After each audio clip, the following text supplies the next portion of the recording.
God of War Ragnarok just got some huge info and an update revolving around the New Game Plus update that everyone has been waiting for, plus some news on the God of War live action TV show. We finally have confirmation that New Game Plus does exist and will be releasing in the spring of 2023, which puts it pretty close to where we thought it would be releasing. Just about every other PlayStation exclusive, especially open world games like Horizon and Days Gone, have gotten New Game Plus updates just about every 3 to 4.5 months after releasing, and that doesn't look to be any different here, since spring begins around late March and goes until June. If we go off past games, we'll most likely be seeing the New Game Plus update around late March to early April, and will most likely be including a ton of new features. I'm sure most of you by now have completed Ragnarok and are just waiting around for something else to sprout up to do, like this New Game Plus update, or have completely abandoned the game, but this update should give us plenty more to do. Let me know how many of y'all are still playing Ragnarok right now.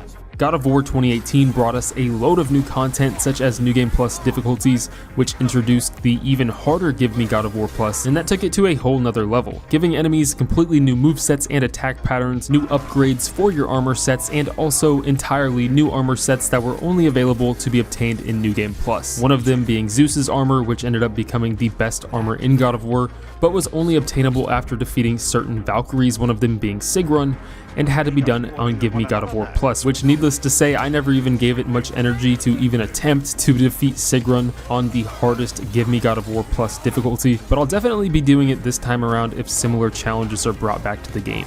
You also had Ares' armor set, which was introduced back in God of War 2 and was really one of the coolest armor sets you could get in the game. Some pre-order bonuses also became available in New Game Plus, which were previously only available for pre-ordering or getting a different edition of God of War, which means that there's a possibility that we'll be able to obtain that Dark Dale armor if you don't have it, but it also included one of my favorite abilities of being able to skip cutscenes that you've already watched in a separate playthrough, whether you're playing New Game Plus or just starting a brand new game from scratch. So what do you guys want to see out of this New Game Plus update? I think the most highly requested feature, especially what I see down in the comments, I mean besides the New Game Plus itself, since the game is pretty barren once you've finished it, would be that fur cloak that Kratos wore throughout the build up to the release of Ragnarok and was only worn for like the first couple of minutes in the game. I purchased a mod to be able to use this cloak so y'all could see it. If you guys are interested, I'll leave it down in the description, but I just wanted to show that hopefully since modders were able to get this cloak in here so easily, it'd be hard to think that it wouldn't be included in New Game Plus, since it seems like that's what they were saving it for.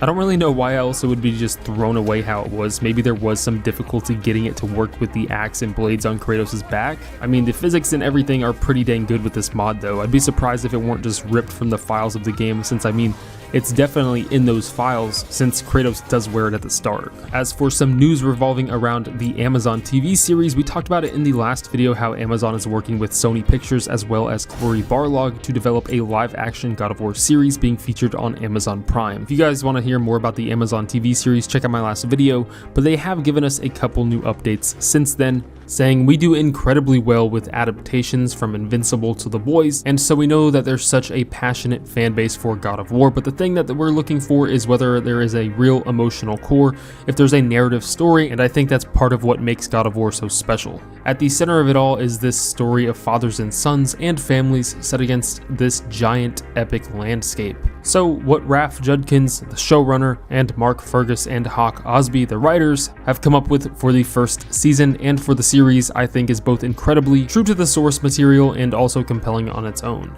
If you never played the game, you will fall in love with the show and feel very much invited in, so we think it's going to be huge.